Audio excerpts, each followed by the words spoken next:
and YouTube. So, hello everyone, good evening. Dhamma greetings to all of you. Welcome to our biweekly Sutra discussion. And so let us begin the discussion by paying respect and homage to the Buddha. Let us recite Namo Tassa 3 times together. Namo Tassa Bhagavato Arahato Samma Sambuddhassa. Namo Tassa Bhagavato Arahato Samma Sambuddhassa. Namo Tassa Bhagavato Arahato Samma Sambuddhassa.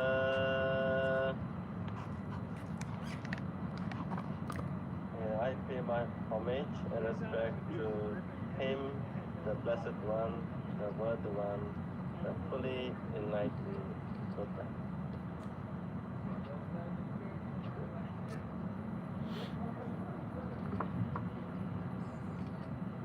Okay, so I would like to wish happy Canadian Thanksgiving. Is it also Thanksgiving in the United States or next month? It's next month. Yeah.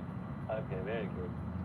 So today is Canadian Thanksgiving Day, so I would like to give my thanks to all of you, all the venerable monks and nuns and our late devotees who continue to be part of this bi-weekly Sutra discussion, giving the gift of Dhamma to the thousands of people around the world for their spiritual benefit. And so I'm truly, truly grateful to all of you and very thankful.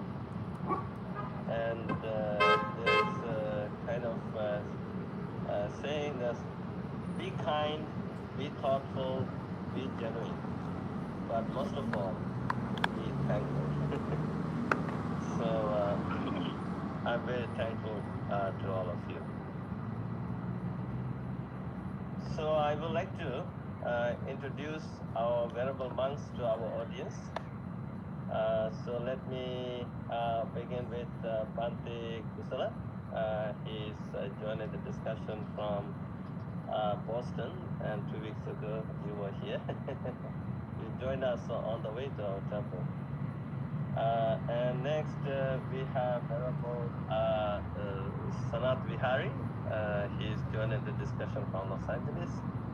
And next we have Venerable Bhante Jinananda. He's joining the discussion from Ottawa, Canada. And then next we have, I forgot your name, the Center Buddhist Montreal. What's your name, Venerable? Bhante Vijita. Oh, Bhante Vijita. And Bhante Nandaloka. Nandaloka, oh, very good. Oh, you're listening, join a discussion from behind. Okay, so Venerable Bhante Nandaloka and Bhante Vijita from Montreal, Canada. Then we have Venerable Sumedha. He's joining the discussion from our temple in Mississauga. Then we have next Venerable Suvangsha. He's joining the discussion from Vancouver, Canada. And then we have Venerable Tridal. He's joining the discussion from Florida. I'm very happy to see you. You survived that terrible Hurricane Milton. And so I know there was a huge disaster in that region. Okay. But you're safe. We're happy to see this. And also our prayers and thoughts go out to those victims. And let us wish them the safety and safe recovery from this disaster. And we also have just joined Venerable Shanta Sobana. Where is he? Oh, yeah, Venerable Shanta Sobana from Los Angeles. And then we have some devotees, lay participants on Zoom platform. I would like to welcome all of you. And also, I would like to welcome all the friends who are watching this program on Facebook and YouTube Live. And before we begin the discussion, I have a kind request from all of you and all the people who are watching this program on Facebook or YouTube. Please be kind enough and generous enough to share the program with all the people in your timeline. By sharing this program in your timeline, is you're practicing the gift of Dhamma, or you're giving the Dhamma to the people. And just joined Venerable Bante Kamalasiri from Minnesota. Welcome, Bante. And so today we would like to discuss the 5 methods for overcoming negative thoughts based on the Sutra from the Majjhima Nikaya. And to give a summary of this sutra, I would like to invite Bante Kusala from Boston. That's cool. Bante That's cool. Kusala. I'm just interested in what you know. Thank you, Bante. Thank you for the opportunity to give the summary as well. Namami Sangha. So I'm sure, I think many of us have struggled with our mind when we try to meditate. For one thing, we are living in a very busy world and we have many commitments, and we meditate for different reasons. Monks can have one reason, and others who are meditating can have other reasons. So some people want to get rid of stress, some want to think more clearly, and others want to feel more connected with life. But really, meditation is about relaxing. So, and the Buddha did that himself, and he began teaching that to monks and whoever asked for instructions. So he gave many discourses on the relaxation.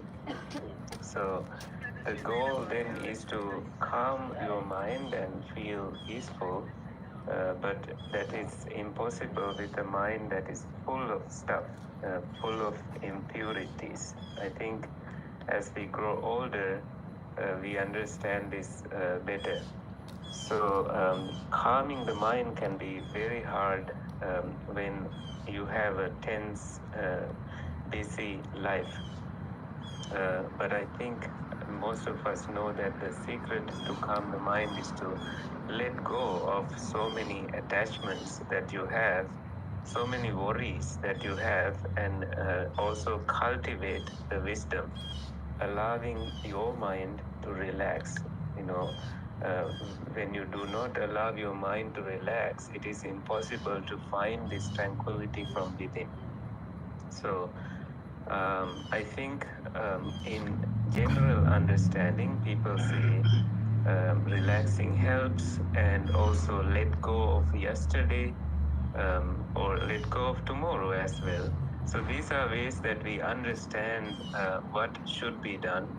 And some people deal with the problem of thinking too much, worrying too much, and they know that this worrying constantly occupies so much space in their minds, but they still continue to worry because they do not understand the relaxation, and also they do not realize that they are not kind to themselves by being too occupied with negative thoughts. They are being unkind to themselves. They are actually dealing with a very judgmental mindset, which can be destructive to themselves, and the joy of relaxation is impossible to find. So in that context, let us understand the sutta. This is middle-length discourses, so it is not a very long discourse, but one of the most important teachings of the Buddha, number 20. And the sutta title is Vitakka Santana. Vitakka means the thoughts. We have many thoughts, and Santana is about stilling. stilling, calming, relaxation. So some people would translate this as removal of distracting thoughts, relaxing of thoughts. So the key word here is santana, which is about relaxation, because the context here is meditation. And these are practical methods given by the Buddha. And if you bring yourself into a meditating mind, you know that these 6 things can disturb you: seeing, hearing, smelling, tasting, physical sensations, and thinking can disturb you. To stop seeing, you can close your eyes. To stop hearing, you may stop paying attention to the sounds. To stop smelling, tasting, and to stop smelling, you may just stay in a place where there is no disturbing smell or distracting smell.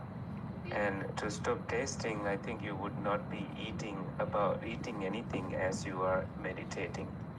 To relax your body, I think stop feeling difficult sensations. We come to a comfortable sitting posture, which is very important in meditation. Sitting posture is very important, either sitting in a chair or in a cushion.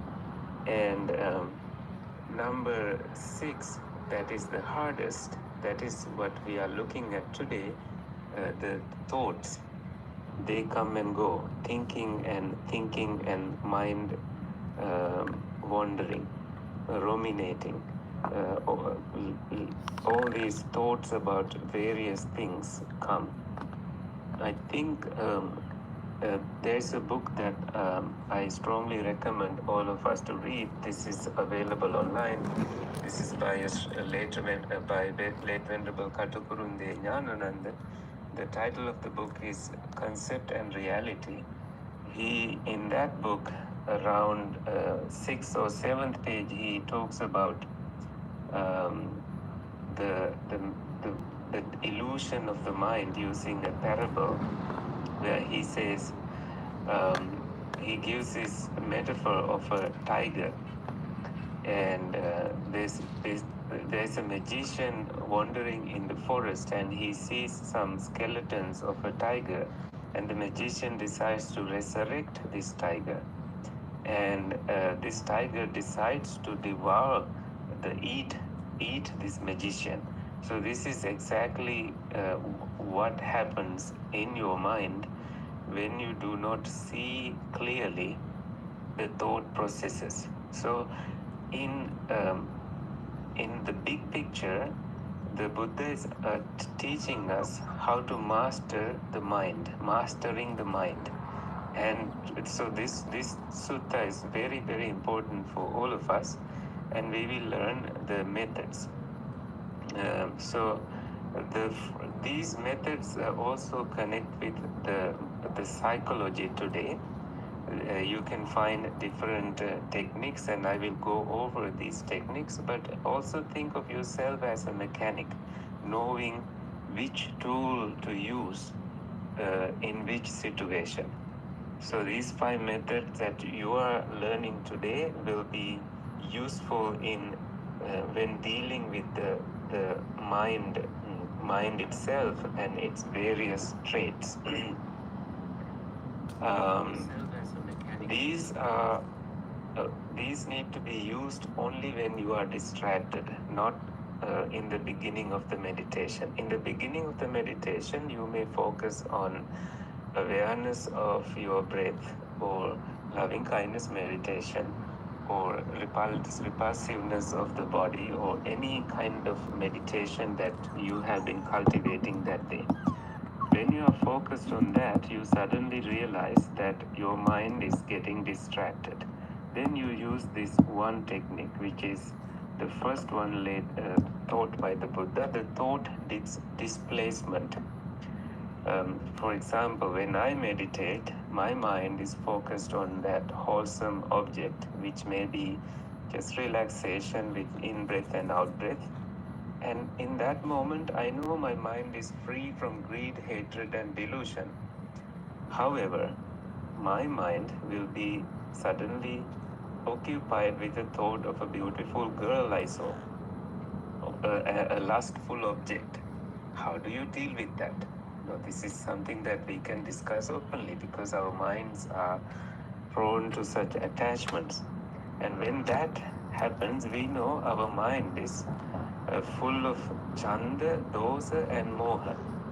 Chandupa Sanhitam, Dosupa Sanhitam, Mohupa Sanhitam. So, which is a mind that has desire, also a mind that dislikes other things because you want to focus on the girl, and you now suddenly you don't like the meditation, and that means your mind is at a deluded state. So my meditation now is getting centered on this girl, the object that I am thinking of. And awareness of breath is no longer present. So first thing to do is bring mindfulness and notice that lust, desire emerging. At this point, I must recognize that this lust is a hindrance to my mental purity. You see that? Instead of indulging on that lustful thought or being disturbed by it, I shift my focus to the loathsome nature of the skin, or a breakout of the skin of that girl, or something that reminds me of the truth, the ugliness of that that image that I pursued, and softening my heart back into loving kindness, not anger, something wholesome, back into the object of meditation, bringing it back to the awareness of breath. And that way you remain focused again on your meditation. This is like the Buddha gives a metaphor. This is like using a small peg to remove a larger peg. And this is a carpenter's experience. They use wooden pegs to keep the limbs of a chair or a bed together. And if he wants to remove that bigger, larger peg, he would use a smaller peg, smaller nail, and gently tap on it. And this gentle tapping is something like a wholesome thought, such as that ugliness I wanted to focus on, and that way the larger peg gets weakened and gets loosened and disappears. So that is the first method recommended by the Buddha. And the Buddha then explains that these thoughts, they abhabbhatam gacchanti, they disappear. Tesang pahana, when they disappear, ajjhattaneva chittang santittati. Your mind remains within, in you, in your own, in its own domain, instead of going into some other place. So you see the word santittati here, like a way to keep your mind in its own domain, not outside. So Sannisidati ekodi hoti. Mind sits right there, and it remains centered on its own focus right here. So that's the first method. But when you are doing this, if it does not help, if that displacement did not help, and these unskillful thoughts still arise, the second method, the aversive conditioning, can be applied. That is a psychological term. So I will explain it here for your convenience. When distracting or unwholesome thoughts arise, take a moment to reflect on their negative impact. You see the negative impact. Ask yourself, are these thoughts helpful to my mental purity? Are they leading me to peace or causing more suffering? This is an important question to ask.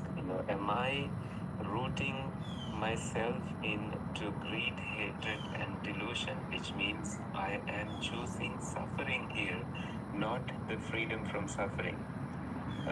If, for example, if you are meditating, suddenly you find yourself daydreaming, about something tempting, like a luxury or a desire, like in the previous situation, or that same girl keeps coming back, pause for a moment, notice, and bring mindfulness to the wisdom, and bring calmness to that, and also see the danger of hanging with that thought. Recognize that these thoughts are unskillful and they bring suffering, they bring tension. And the, the metaphor is very illustrative here.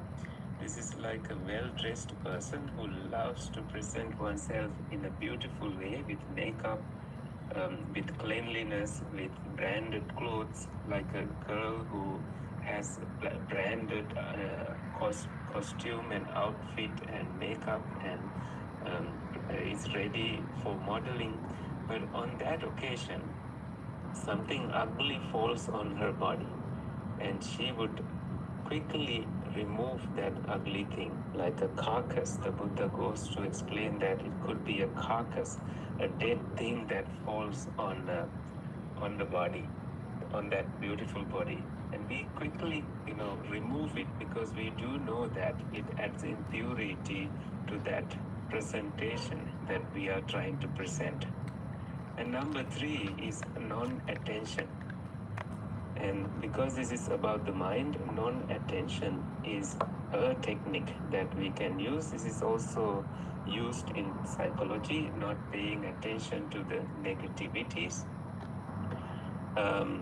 And the only thing that you are supposed to be doing here is noticing how harmful certain thoughts are, and that is the method you used before. And again, when you still see their persistence in your mind, instead of focusing on them or dwelling on them, you just look away. It's like closing your eyes, so you are no longer seeing what you are seeing. Um, and simply just don't pay attention to them. And this is a very simple technique because attention is very important, and when you give attention to a certain thing, you are feeding it. I'm reading the Sutra making it right now. bigger. You are giving it more room to grow. But instead, you choose to look away, to not pay attention to it. Then you will see simply that attention, when it is not given, your mind is calmer and is more peaceful. Let me share So it. only thing is to ignore these thoughts. Lose naturally, let their power weakened and fade away. That is the third method. And you will find yourself being more calm, focused, and you have a unified mind. And number 4, the technique is thought reduction. And when you are trying to ignore these thoughts and they keep coming back, that is the previous technique, and that fails. And you still notice thoughts of desire, anger, or confusion arising, then you should focus on calming the mental activity behind these thoughts. So by doing this, the negative thoughts will naturally fade away. The example is, you are walking fast and you begin to just slow down. Okay, you realize that there is no need to walk fast, no need to rush, so you slow down. Finding no reason to walk slowly, then you stop and you stand. If there is no reason to stand, you sit, and eventually you lie down, moving from that tense situation to further and further relaxation, reducing the activity in your mind to further relaxation. And now, number 5 is a technique that the Buddha to be tried in his noble search. He used this technique, clenching his teeth with the upper palate. This is, I think, some people would think that this is an addition in the meditative tradition, like a later addition to the discourses, but I think I like to look at it as a way of sustained effort. I just shared the link. Trying to never give up in this You guys can click on that and read it. activity, because Sorry. we are trying to do something wholesome, which is to calm your mind.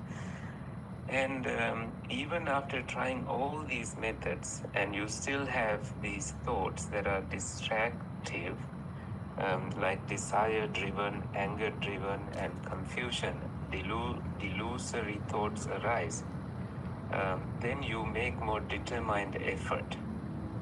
With focus and strength, you need to overcome these thoughts by using your willpower. Okay? Knowing that you need to be strong in this situation and never surrender to that invasive thought. It's like you being a wrestler and you have an opponent in front of you, and you take all the strength to your mind and you defeat that opponent. This is the metaphor given by the Buddha himself. When you make this kind of effort, your mind becomes calm. It is true that you can try that yourself, and this way you begin to master your mind, master your thoughts. A true master of the mind can think only the thoughts they want to think and stop the thoughts they don't want. That is the mastery that you can gain. They have cut off craving, broken free from attachments, and ended their suffering with deepening into their wisdom, delving deeper into the true nature of their mind with the understanding of the dependent co-arising and the cessations, the arising nature and the cessation nature. When this is, that comes to be, with the arising of this, that arises. When this is not, that does not come to be. With the cessation of this, that too ceases. This is in the Tatiya Bodhisutta in Udana Pali that you can look at. So all these beautiful ways of practical ways of meditating directs us to deepen, cultivate our wisdom into the true nature, true reality of things. And don't worry, if you are just starting to practice meditation, mental cultivation takes time. Like you are working in a field and you plow the land and sow the seeds, but in one night you cannot expect the results. You cannot expect those seeds to grow. It takes time, it takes seasons. So make it a habit. Watch that field, guard it like you are guarding the field. Guard it from elephant attacks or wild animals coming and destroying the land. And that way you give due diligence and attention to protecting this field, and eventually you will reap the results. You will see you will be picking fruits very soon, very sweet, very delicate fruits of the effort that you put forward. All right, so I believe that our venerable monks will contribute more into the discussion, and over to you, Bhante. Thank you. Thank you, Bhante Kusala, for giving the summary of the sutra. Actually, these are 5 practical methods, and of course, we all are human beings, and we have negative thoughts, negative emotions, negative feelings, negative memories, and people have this real struggle day-to-day life, and as a result they suffer. I think these 5 methods would really help the meditators, meditation practitioners to overcome. But as you said, this doesn't really happen overnight, and it takes time. And of course, it's not that we have to try practicing these 5 methods at the same time, maybe one by one, and maybe it would help if and maybe this is where the Buddha is giving them kind of 5 options, 5 choices, 5 ways. If option A doesn't work for you, then you can go for option B. If option B doesn't work, then option C, then option 4, option 5. So now, and of course, we monks, we try our best to practice meditation in daily life, because meditation is part of our life and our practice, and we try our best, and of course we also try to follow these steps. For me, it really helped, and I also try my best to explain to the people who have the same struggles, and people try their best to practice, and for some it works immediately, for some it takes time. And also I know that all of you are also meditation teachers. You conduct meditation sessions for the public, and now I would like to ask the simple question from all of you. And well, how does it work for you, and how does it work for people, like these 5 methods, maybe making it very simple in day-to-day life. So if you have a story, or if you have a way of teaching these methods to the people, maybe you could share your thoughts. Let me begin with, since nobody has raised a hand, let me begin with Venerable Sanata Vihari, and see how you see these methods, and does it work for you? Does it work for the people? And before I let you say, I had to tell the audience, today is so strange. My Facebook Live is behaving strangely. I don't know why. I think YouTube is okay, but something is not all right with my Facebook Live program. We are sorry for that, but it's going on. It's breaking into pieces. Maybe we have to check into our system. But there are people watching on YouTube. So Venerable Sanata Vihari. Vandana Bante, Vandana to all the venerables. Bante, this sutta highlights a very important thing that is missed in modern mindfulness or vipassana practices. Yeah. That is that meditation is an active process, right? That's why we call it bhavana. But in modern day mindfulness and vipassana, it's just observe, only watch, only note what's happening, right? So it's very passive, right? There's no engagement with the thoughts. You notice a thought, you wait until it goes away, you notice another thought, you wait. So there is no, you're not feeding the unwholesome thoughts, but you're also not feeding the wholesome thoughts, right? So there's only so much progress you can make. So Ajahn Brahm has a beautiful story about how mindfulness is not enough. He talks about a woman, a very rich woman who's leaving the house, right? And she has her security guard, and she tells the security guard, I'm gonna leave. I want you to be very mindful. Be mindful of everything in the house. I don't want anything to go missing, no one to break in. So she leaves, she comes back, she notices that everything's missing. And she goes, what happened? Didn't I tell you to be mindful? He goes, yes, madam, I was very mindful.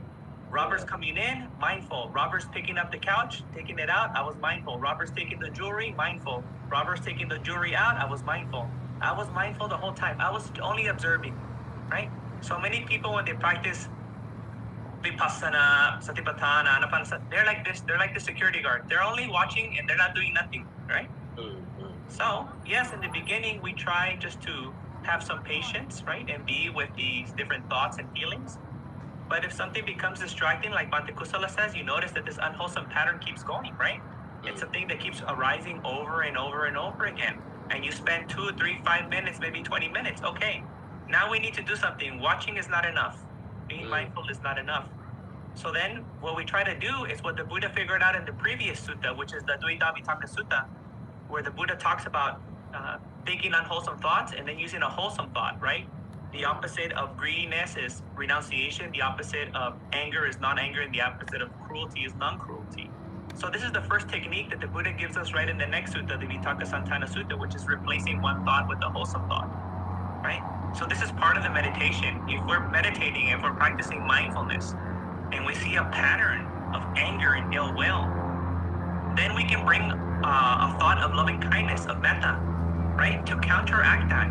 Also, if we feel fear, the Buddha said we practice metta. That's the primary thing, because in the Karaniya Metta Sutta, that meditation was given to the monks to overcome fear, to practice metta, right? So if you feel fear in your meditation, especially if you're practicing in the forest, you know, and somewhere in a meditation center, you might be scared. So you can practice metta to overcome that. If you feel sensual thoughts, like Bhante Kusala said, then we can think about like asubha, right, or asuchi, the impurities of the body or the non-beautiful aspects of the body, to remind us, right, that also this very attractive woman or man also has urine and feces and blood and pus and all these things. They get very smelly too, right?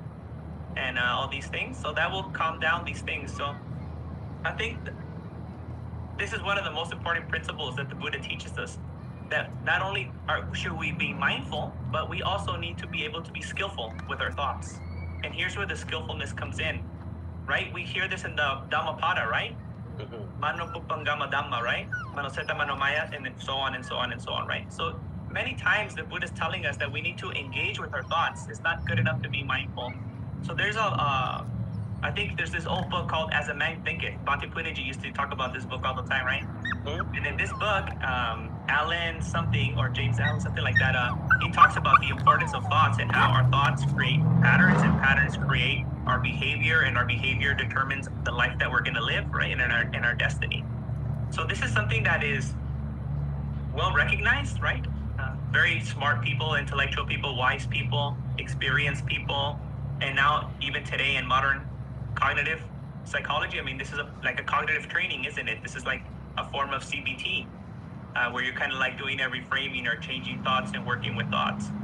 So this is something that is very well understood, and there's a great book called Hardwiring for Happiness.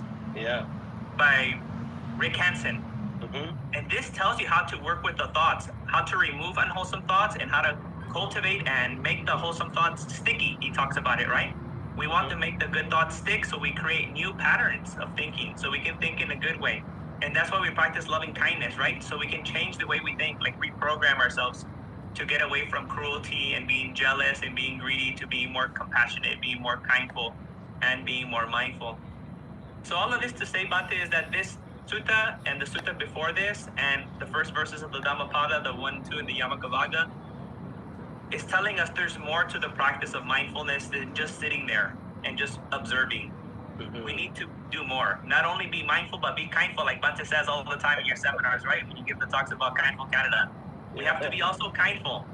So, Bhante, that's all I wanted to add for today. Yeah, thank you, Venerable Sanat Vihari, for adding your insights into today's discussion. In fact, it's all about it. Being mindful is not enough. Of course, you also have to take action and such. I say maybe in this sutra, Buddha is talking about the action part, right? If this happens, this is what you should be doing. If this doesn't work, then try next step. So how we want people to, okay, now we have talked enough. Now is the action. So that's how it works. So thank you for telling that Raja Brown's famous story. It worked perfect. Okay, so next we see Venerable Shanta Sobana from Los Angeles. What's in your mind? How do you see this sutra, this 5 method? Thank you very much, Venerable Sirs.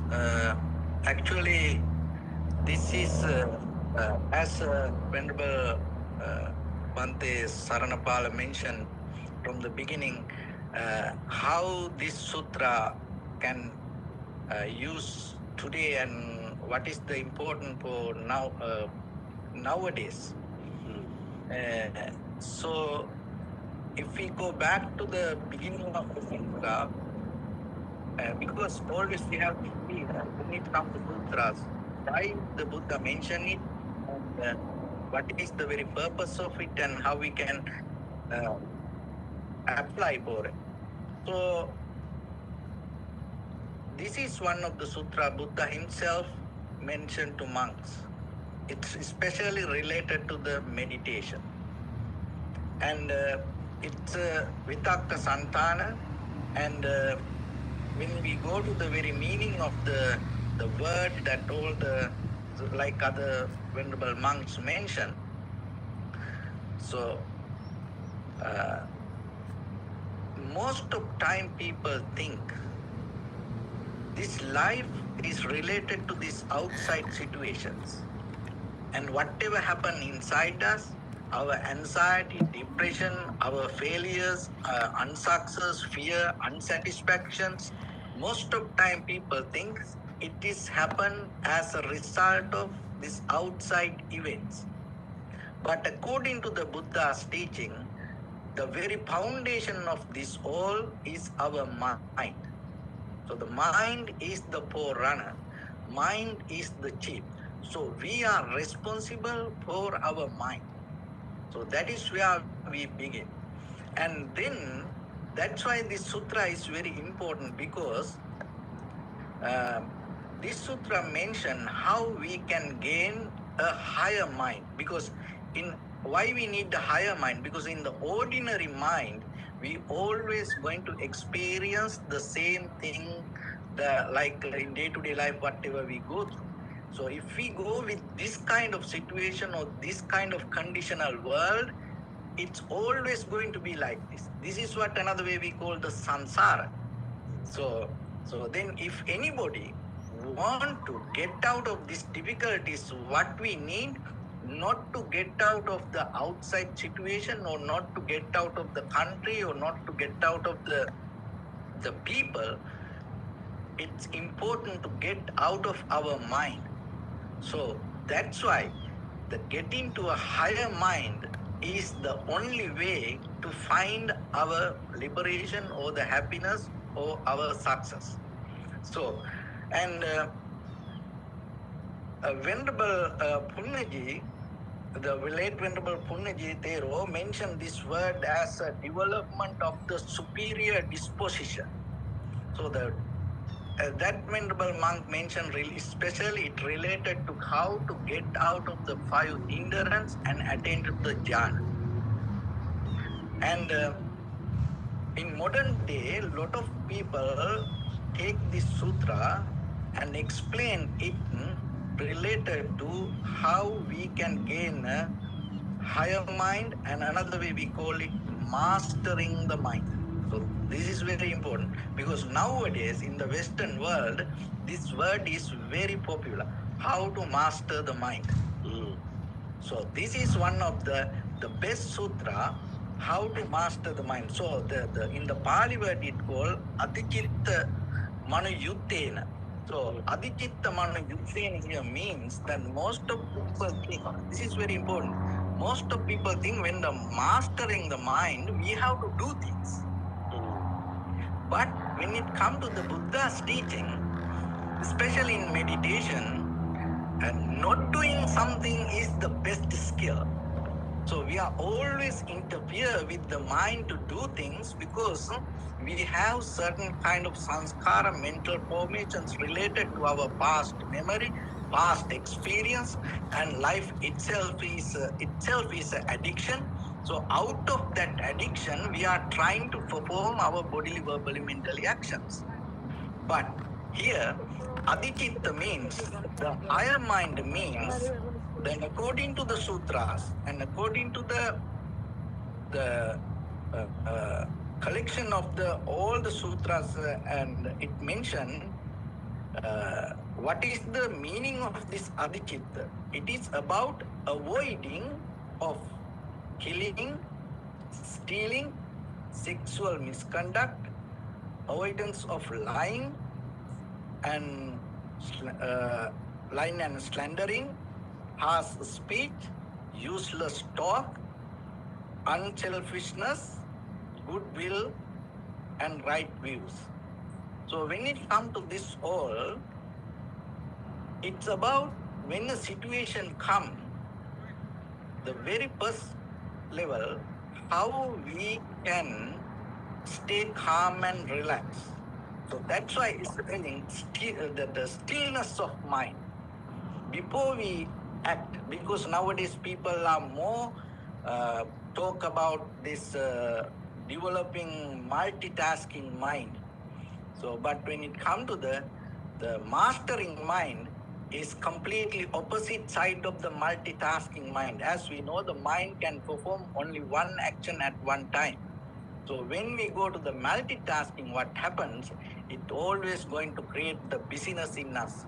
But when it comes to the mastering mind, it is very important to have the stillness, calmness, another way, undisturbed mind. And so through all the tranquility meditation, this is the place we are trying to achieve. So then, when people come to in day-to-day life, most of time we neglect ourselves, the very condition of the mind, and out of our own behavior, out of our rumination, out of our own thinking, what happened?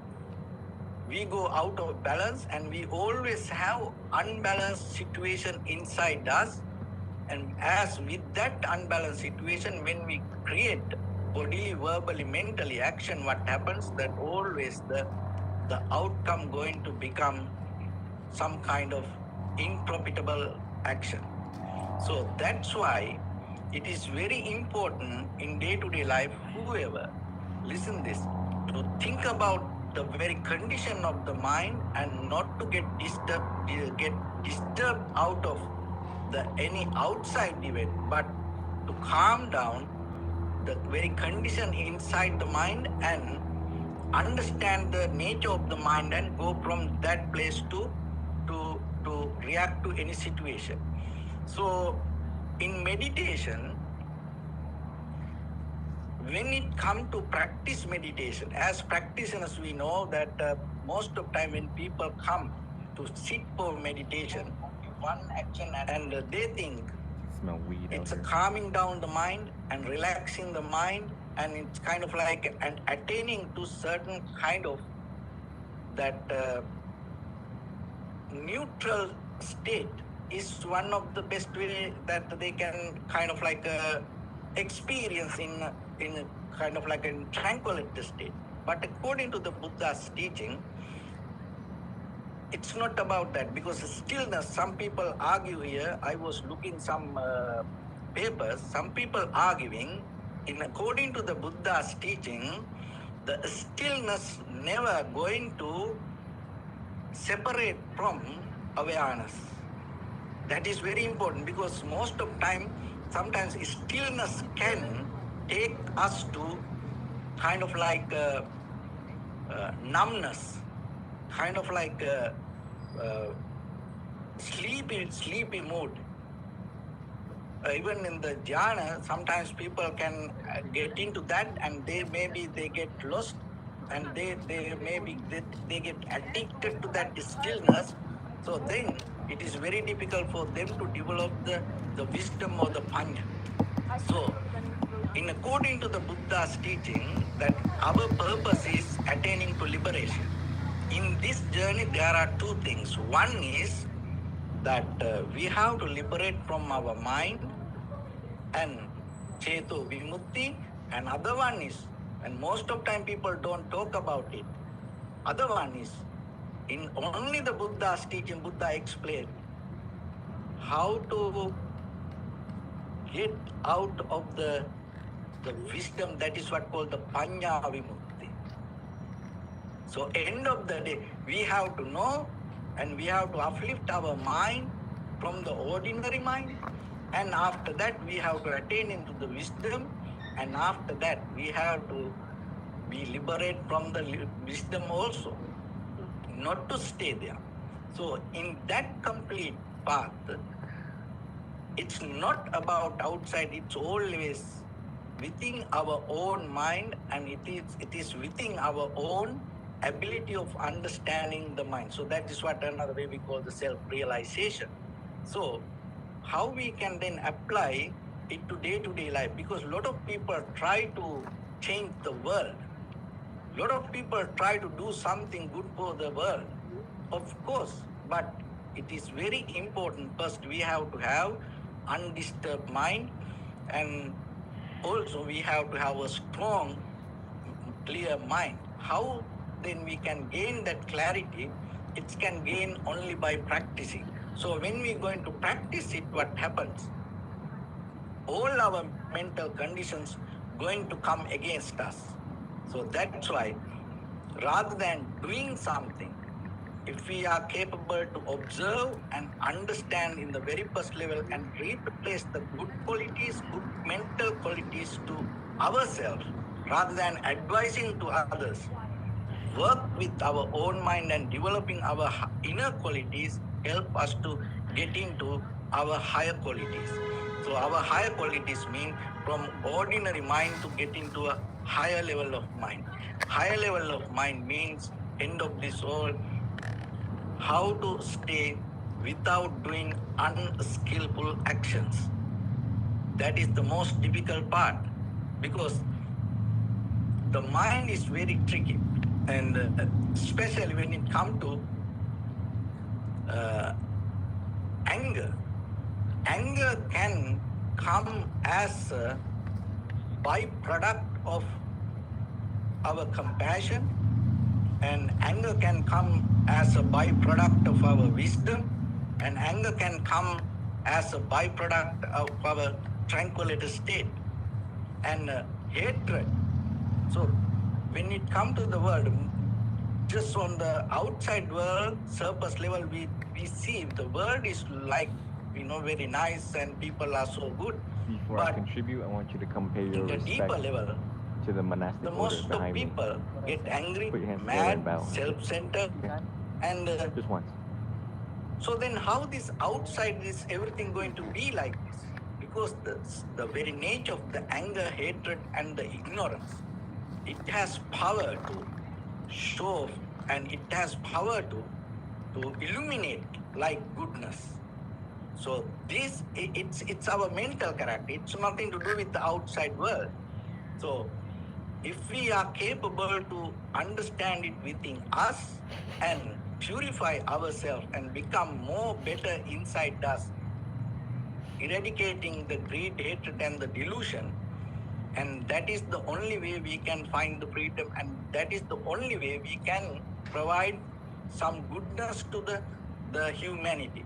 Because only way to do something good for the world, I think, becoming good ourselves is the best way. Rather than doing something for outside world. Of course, people are doing a lot of charity work, people are doing a lot of good things, but still, when it comes to ourselves, if we are not the good people inside us, it can create a disaster. I will give nowadays in the Hollywood industry all over the world, one of the major the story about this Puff Daddy, and he was a billionaire, and he was a rapper, and he is a very well-known person. But what he did, he invited all the celebrities, all the famous people, and he always used to do the parties. So this is a public information now, so that's why I can tell it. And he invited all the celebrities, all the well-known people all around the world, and even in America. He did parties, and he gave them to drink things, and whoever drink that, they went kind of like crazy, and he himself consciously record that all the things that whatever the other people did, Giving you a shout out soon and on then live. blackmail them. And see, he's a billionaire and well-known character, very famous person, and he knew a lot of people, and a lot of people trust him as a good friend, and a lot of people accept his invitation. But end of this all, what he did, consciously himself, knowingly that what he do is wrong, because he didn't have the ability to purify himself, and he didn't have a kind of like a spiritual background.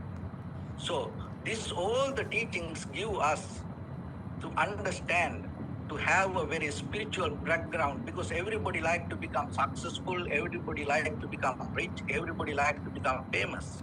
So if the person don't have the spiritual background or the foundation, that kind of people, when they become famous or when they become rich or when they become powerful, it is very dangerous for the world.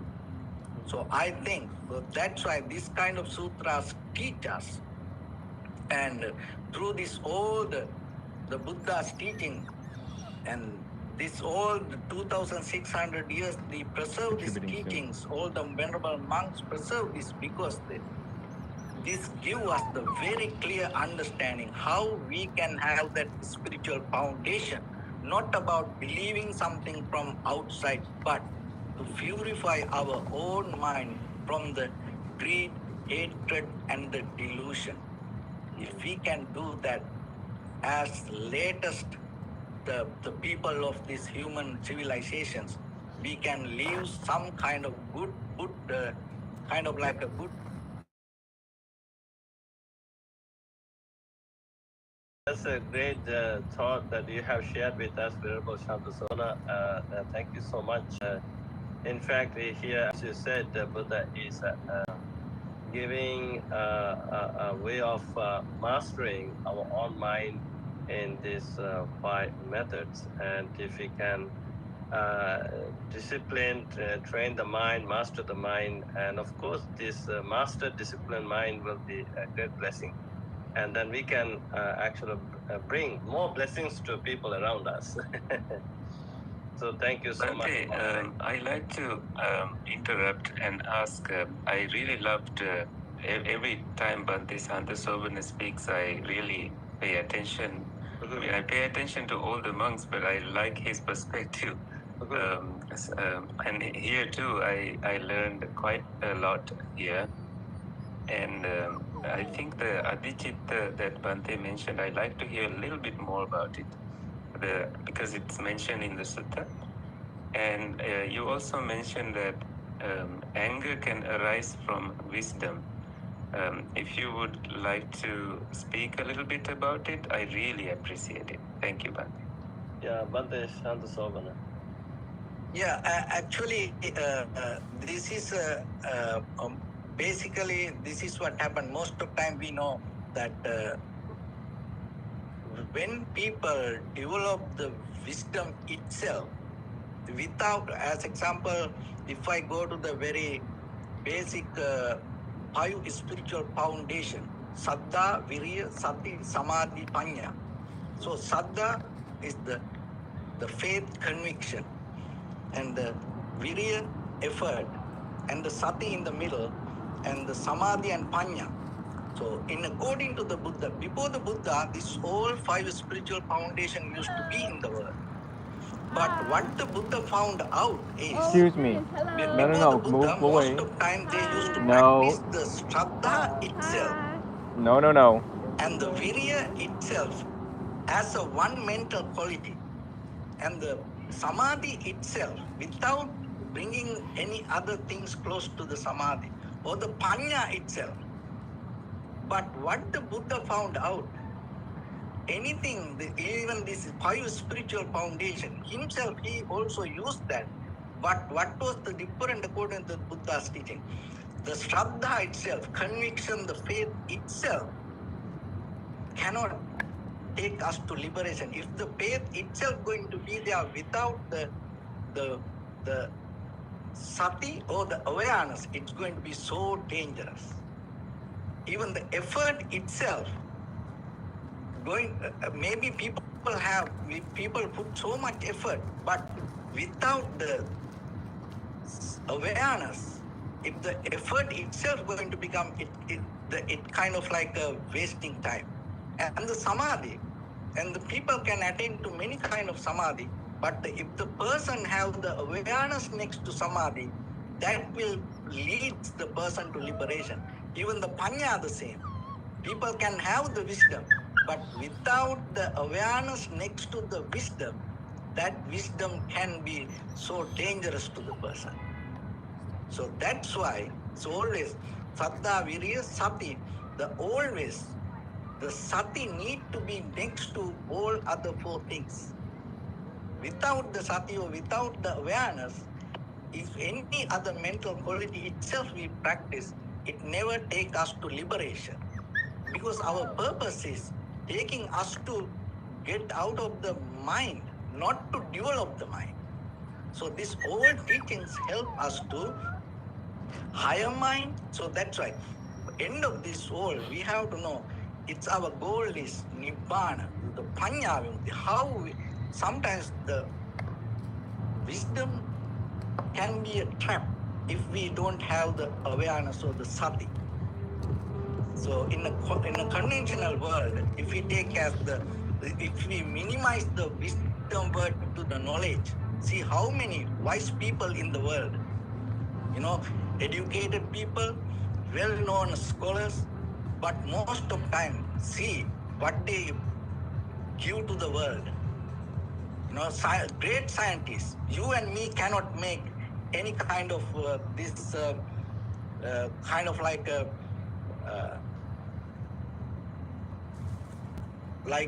these arms and ammunition to destroy the world, right? Nowadays, there are so powerful weapons and unbelievable weapons.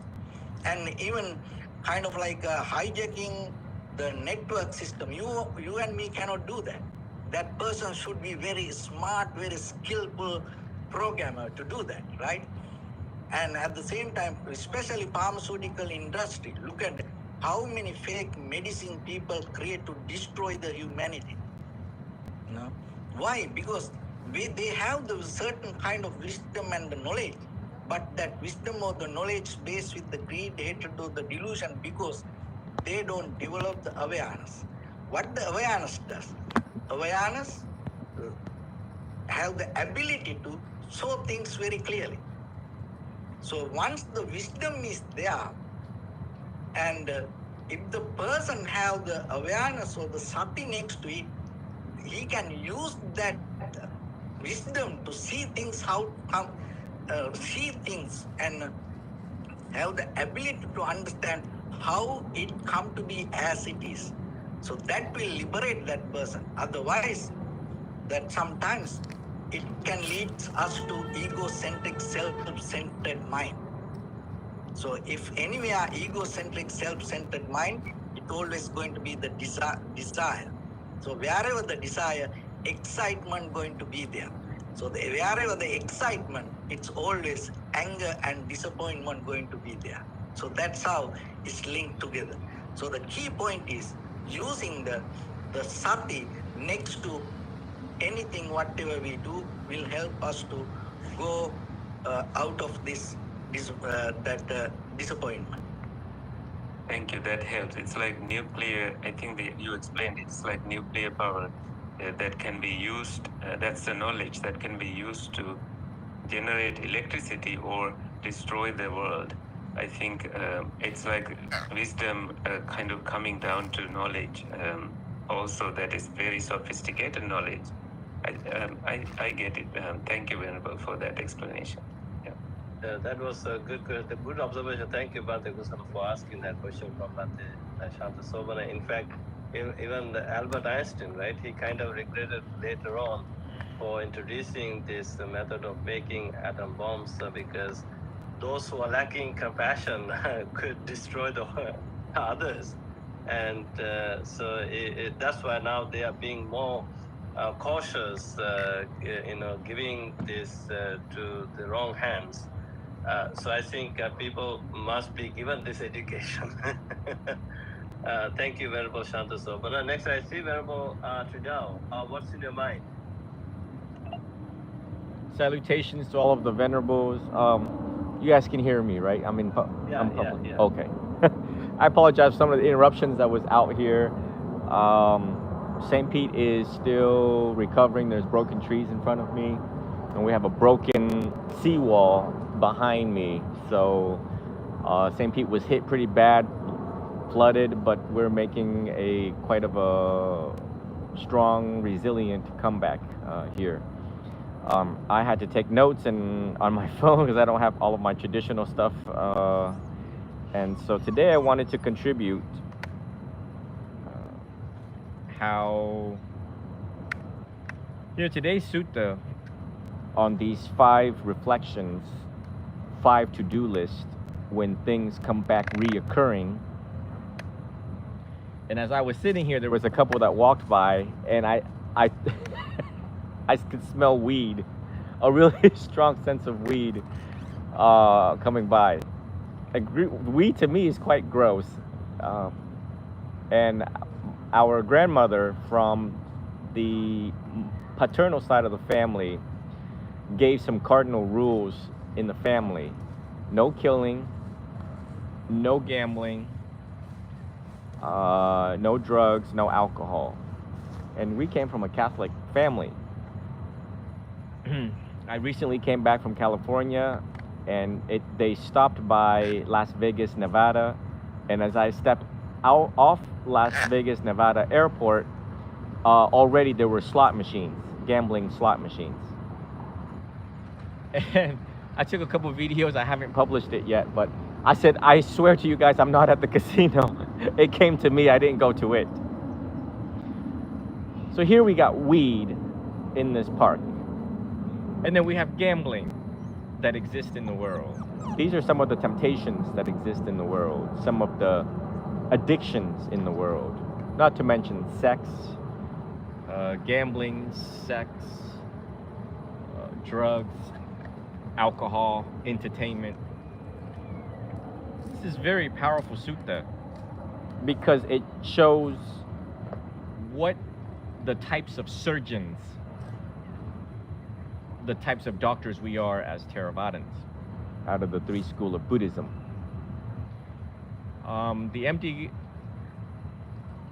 The Clear Mountain Monastery in Seattle, Washington spoke about this. It was titled Finding Teeth in the Teachings of the Theravadan Order. And nothing can be so more direct, so more clinical, direct, clinical, deep, very deep sense, profound sense of uprooting the root cause once and for all, the complete ending cessation of suffering, of the defilements that could develop over time.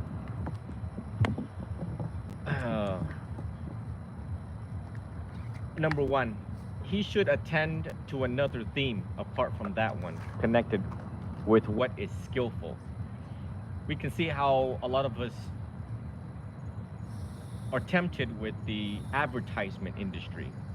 The advertisement of shopping, shopping therapy, advertisement of more alcohol, Corona, Budweiser, Bud Light. You walk into the mall and, you see lingerie, you see, all sorts of these things. Not to mention some of the things on the internet is now tailored because it knows your pattern. It knows your rhythm, your rate and rhythm of what you look at and what you're prone to like and try to pull you, creating a vacuum. Vacuum sucks in. It sucks you in. It was powerful to see that one should attend to another theme apart from that one, connected with what is skillful. Just as a skilled carpenter, his apprentice should use a small peg to knock out, drive out, and pull out a large one. Makes me think of like pulling teeth as a dentist. This could be used as getting out of a relationship that is toxic, that is not good for you. A lot of this can be connected with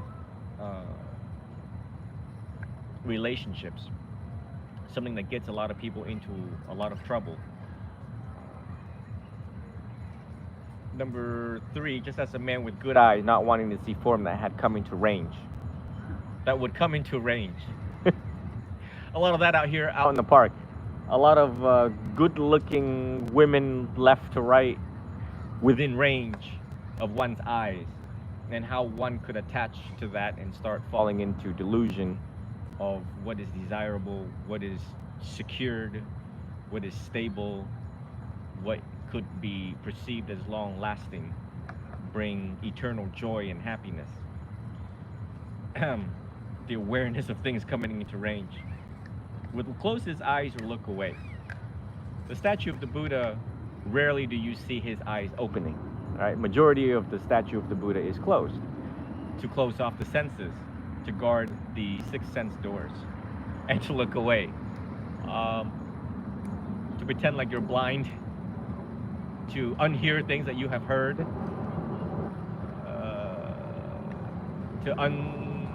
to forget things that you have acquired, like the smell of weed that is out here. Okay. Number 4, just as the thought would occur to a man, why am I walking quickly? Why don't I walk slowly? So he walks slowly. We do things too quickly. I find that people jump to conclusions. People jump into things, jump into relationships, quickly wanting to cope. Especially here in St. Pete, people trying to cope with the loss, the profound sense of loss. We surveyed, my cousin and I, my cousin who's a professor here in the city, surveyed the losses here where I'm sitting. And my cousin said a couple things in the car, and he says, these people have never seen impermanence. These people have never internalized impermanence. These people worked their whole life and lost everything overnight and never got to hear the teachings. And how quick some of these people could try to make sense or run away from the pain. When one reflects on this, why am I doing this so quickly? Why don't I just sit and try to internalize? Really hone in on the word impermanence. Look at the dying trees, the trees that's been split, the trees that has been uprooted. Some of these trees, I'm like, I didn't realize the roots were so on top of the surface. So on top of the surface. And I gave it teachings on how we should develop our roots to be deep into the ground, like the bodhi tree. The bodhi tree's roots is it spreads out, it sinks down. Every human is a tree. People just never reflect on how thin your roots are and how it doesn't develop deeper into the ground of the earth, trying to defeat the vicissitudes of life, trying to battle and conquer the winds of life. People don't really stop to think about that because it's difficult, because it's painful, because it takes effort, because it takes diligence, it takes faith, it takes energy, virya. And yet here we are, we have all sorts of things that connect us with nature and mind with nature, nature with mind. How unforgiving nature is when it comes, and how we stand tall or we blow along with the hurricanes. And notwithstanding hurricanes, just one breakup alone destroys a person's life. It takes one thought to ruin one's life. It also takes one thought to enter the stream of entry. The stream entry, to enter into stream entry. Okay, that's a good sentence. Okay. So I find it very reflective. It's very, very deep to me to read this. Number 5, just as number 4, I don't know why this. I don't have my paper with me, but just as a strong man seizing a weaker man by the head or the throat or the shoulder would beat him down, constrain and crush him. Again, very strong language in the sutta about crushing and restraining, constraining by any means necessary, and not to be weak in sense desires and to give in, and so easily giving in to things that could drive you to hell. The hell in your mind, the hell in one's life that could lead you astray from the path. And lastly, they recapped it with paying no mind and no attention to those thoughts, attending to the relaxing thought fabrication. And here's where it's powerful. He is then called a monk with mastery over the ways of thought sequence. Understanding the thought sequence to me would be the dependent arising, the links of influence that lead one to go back over and over again, of samsaric formation, samsaric living out of this samsara over and over again, of the habitual habits of smoking and drinking and sex addiction and addiction to gambling and over again. And finally, once you are well trained, well learned, well disciplined, he thinks whatever thought he wants to and doesn't think of whatever thought he doesn't want to. So you control your mind, not your mind controlling you. And the mind should be seen as five little puppies. There's no way you're going to let five little puppies run your life. So that's just amazing. And now I tell my students when I enter into mindfulness of the breath, there is no manufacturing of thoughts anymore. There is no unwholesome that arises. It's just blank. It's just empty. And sometimes nirvana can be described as something that could be boring to people. They're so used to entertainment. They're so used to things that are fun and smells good and pleasant to the eyes.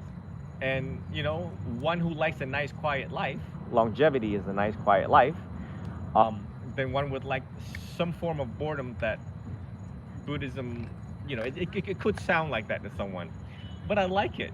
And I'm actually allergic to some of the things that is out here, like weed and music and some of these things that disrupts my peace while trying to attend to today's meeting. And that's one of the trademarks. You will find that if you ever sit out in public and just certain things that just doesn't settle well with you or what it used to be like, and you see the three marks of existence in it. And thank you so much for choosing this sutta, as it runs deep into my veins and very helpful, very useful, very clinical, as it trains all of us to be that surgeon. That means that if you are in pain because you are suffering, willfully, knowingly, and intentionally engaging into these things that is addicted to the mind, that is swiping you left and right all over, blowing you all over the place, uncontrollable. And if you want to uproot the root cause of the problem, then dig down and grab it and cut it and pull it out right away, without anesthesia, without any type of anesthetic medicine and stuff like that. And that's why I describe this as the surgeons of Buddhism, because, get rid of the disease, get rid of that thing that is constantly recurring or coming back over and over again. And part of our training is quite gruesome, but I like it. And I was exposed as a medical interpreter. I have seen inside of a human body. I have witnessed C-sections. I have witnessed surgeries to see the blood and pus, and I'm just like, oh, wow, that's what's inside. So I hope that this was a penetrative contribution to knowledge to everyone that is reflecting on this powerful sutta. Thank you so much for having me. Yeah, thank you very much, Rudao. Actually, the reason for choosing this sutra for today's discussion is I have discussed this sutra during one day retreat that I had, and that one person actually came to see me yesterday. How he benefited from these methods, and so then I thought, okay, I should have this sutra for today's biweekly sutra discussion. So if people choose to apply these techniques into their life, and of course it actually brings such a huge positive change into their life. So thank you very much, Rudao. And next I see Verbal Bhante Jinananda from Ottawa. And Bhante Jinananda. Thank you, Bhante, for the great discussion. First of all, I wish everyone a happy Thanksgiving.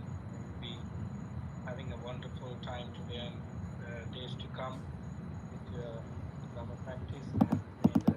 And the devotees who get service from you should be in super experience Dharma. There are many highlighting points that I like very much, but I also would like to talk a little bit about the question raised by Bhante Kusala about Aditita Anayante, because it is the way the Buddha started the discourse, and I think we have to understand what it means. To me, this sutta is to very dedicated monks and lay people who practice meditation, particularly samatha and vipassana together, because when you read the commentaries for this sutta and the lengthy discussion on the five methods, these five methods are very fitting for someone who regularly meditate for aiming first jhana, samadhi, and at the same time the culmination of wisdom. So Adichitta Maniltena means the combination of concentration meditation and also insight meditation. Um, we can separate these two meditation in length, but at the time of the Buddha, it was not something that the Buddha did because both should be practiced for some people for a certain period of time in order to get into a certain level of experience. So when it comes to the real practice of meditation, uh, we are going to know what exactly mind does itself with the support of various sensory experiences. I don't think it's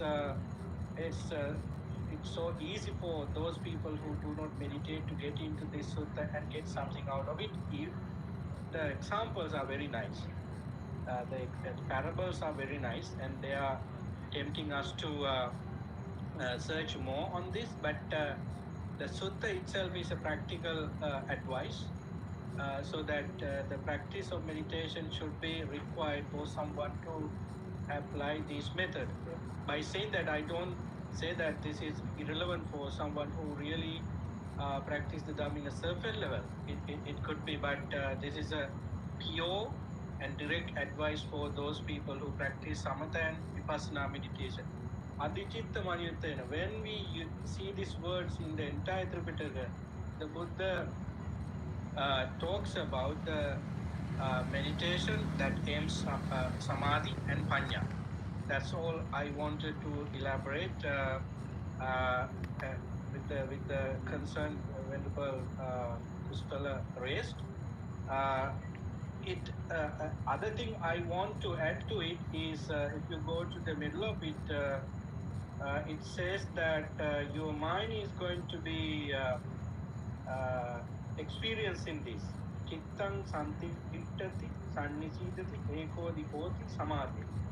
So when you are able to recognize the thought process in your mind and see that it is not going to work with wholesome thoughts, you are going to apply one of these 5 methods.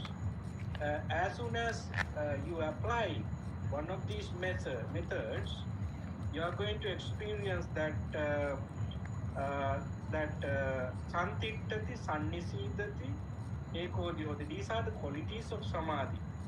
The samadhi is not coming to us suddenly, immediately. It is a kind of result of a process of taming our mind, so that you feel that your mind is calming down slowly, little by little, with the right effort and you take. So it is true that the samadhi should come first, because the word the Buddha used is here manasikaroto upajjate. Young agama and nimitta manasikaroto. When you use your right attention or yomiso manasika, you are going to make it possible.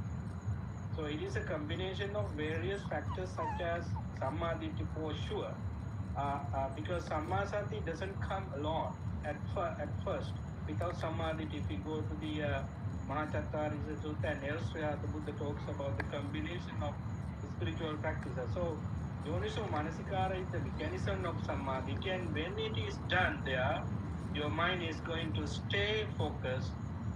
If you look at the Anapanasati meditation, the mindfulness on in and out breathing, your mind is going to catch the breath without interruption. So that is called santittati and sannisidati.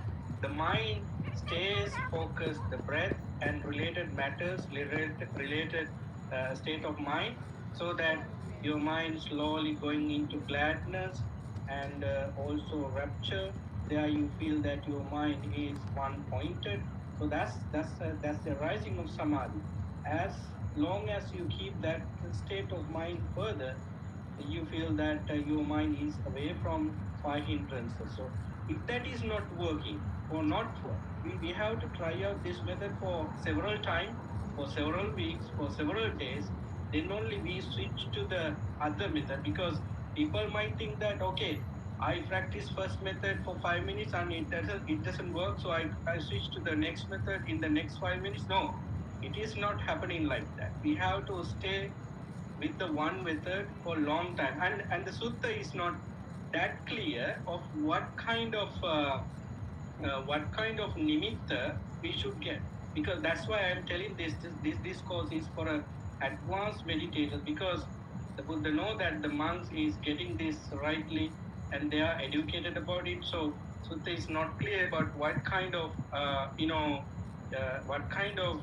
thoughts we are going to have. Chandupasanta, any thought related to greed, hatred, and ignorance. So we from experience know that it could be thought of ill will, thought of thought of anger, and thought of sensual pleasures. If you talk about the Megha Sutta, we know what kind of thought processes are coming in. So at the end, it's five hindrances. So we would be able to push them back by taking a kind of nimitta and so on. So I think these are some of the practical things we could do. And if anything is not working with the first one, we go to the second one. For some people, I think they manage to work with the first one and go ahead. I also want to emphasize the fact that the last one is also Dhamma centered, because some people tend to argue that it is giving some torture to this body. So why do you worry about if anything doesn't work, just go away. Because if you go to suttas where with advice about techniques to overcome sleepiness, for example, Venerable Moggallana was in drowsy state, and Venerable Moggallana was advised at the end, if you cannot overcome the sleepiness, just go and rest. So for some people we can say that, but for some people we can ask to try out even with physical changes, so that it's going to work, because your effort, your intention in that kind of physical effort is to overcome hindrances. So first layer of enemies is to overcome is the hindrances. Then we can be in samadhi, and samadhi is a state of where wisdom is flourishes. So then we can go into other state of adichitta. So adichitta means the mind which is elevated with wholesome qualities. There you can experience the other thing. So this sutta is a very nice piece of dhamma for even beginners. I agree with that, but at the same time, this is a piece of advice for some monks and lay people who practice samatha and vipassana together to find the maturity of their meditation. Thank you, Bhante. Yeah, Bhante Jirana, that's a great point. Adichita, isn't that like what Venerable Shanta Sobana previously said? This is about mastering the mind. So Adichita is the mastered mind, the elevated mind. Yeah. That is the highest point, right? Isn't so? That is the so Anuvittana. That is coming from the combination of various factors, maybe all the factors of the Noble Eightfold Path. Isn't that right? Yeah, I agree to that point with a certain ways, because when you go into that state of mind, you are going to know how to apply certain methods of meditation, particularly overcoming distracting thoughts. If you go to Megha Sutta, it's very clear that you cannot do meditation without doing something in the brain. Venerable Megha was with the Buddha, and he wanted to meditate at the beautiful mango garden. He had all kinds of shraddha and other qualities, but he was unable to meditate due to the attack of various unskillful thoughts. So then the Buddha asked Venerable Megha to complete the five things.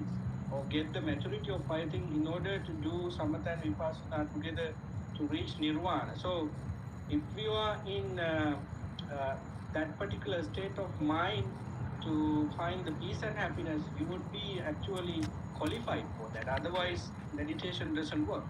Yeah. So yes, actually, I was unable to listen to Bhante. So Sarsoguna's explanation full because I was moving my computer and I had something, but I heard some of his statement. Yes, as you said, Adichitta Maniyuttena could be the master in the mind.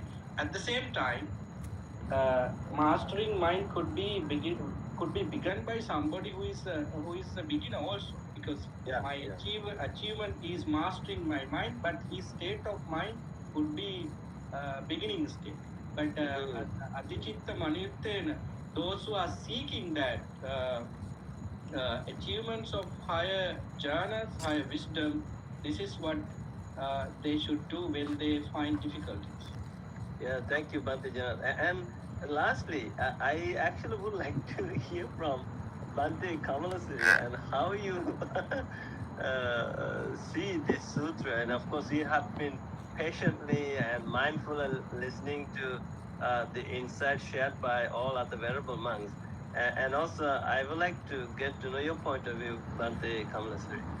Yeah, that was good and nice discussion. That is why I was silent and listened to that. Interesting. Then actually, I have to add a little bit thing here.